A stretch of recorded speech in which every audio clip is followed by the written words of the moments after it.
আগামী বাজেট ঘোষণার আগেই ভোক্তা সাধারণের কথা চিন্তা করে দ্রুত বিস্কুট, জুস, বেভারেজ ও কৃষি প্রক্রিয়াজাত পণ্যে বর্ধিত ভ্যাট প্রত্যাহারের দাবি জানিয়েছেন ফুড ও বেভারেজ ব্যবসায়ীরা।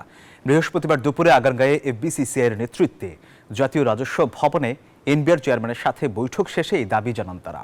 জানান, বর্ধিত ভ্যাট প্রত্যাহার না হলে কর্মী ছাঁটাইয়ে বাধ্য হবে কারখানাগুলো।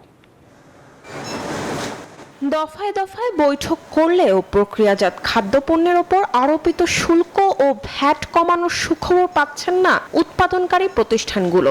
এ নিয়ে হতাশ ব্যবসায়ীরা। জাতীয় রাজস্ব ভবনে এনবিআর চেয়ারম্যানের সাথে বৈঠক শেষে ফুড ও বেভারেজ খাতের ব্যবসায়ীরা বলেন, ভ্যাট ট্যাক্স বাড়ালে প্রান্তিক কৃষকেরা ক্ষতিগ্রস্ত হবেন, যা সরাসরি দেশের অর্থনীতির ওপর প্রভাব ফেলবে।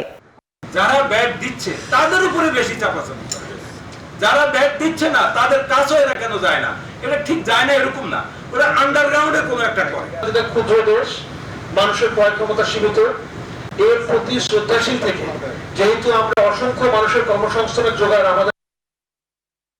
আমরা চাচ্ছি যে আমাদের এই সেক্টরে বর্তমানে 5 লক্ষ মানুষ কাজ করছিলেন, আমরা যদি উৎপাদন কমিয়ে যদি নিজের লাভের মুনাফাটা করতাম তাহলে বোধহয় আজকে এই আলাপটা করার তেমন দরকার ছিল না। মনে হয় আমরা হয়তোবা আমাদের এনবিআর থেকে একটা ভালো সিদ্ধান্ত পেতেও পারি। চলতি অর্থ বছরের বাজেটের আগেই বিস্কুট, জুস, বেভারেজ ও কৃষি প্রক্রিয়াজাত পণ্যে বর্ধিত ভ্যাট প্রত্যাহারের দাবি তাদের, অন্যথায় পণ্যের দাম বাড়াতে বাধ্য হবে তারা। এদিকে ব্যবসায়ীদের আগামী বাজেট পর্যন্ত ধৈর্য ধরার আহ্বান জানায় এনবিআর। আমরা সবাই মিলে আগামী দিনে মরিয়ম আজিজ মৌরিন, নিউজ 24, ঢাকা।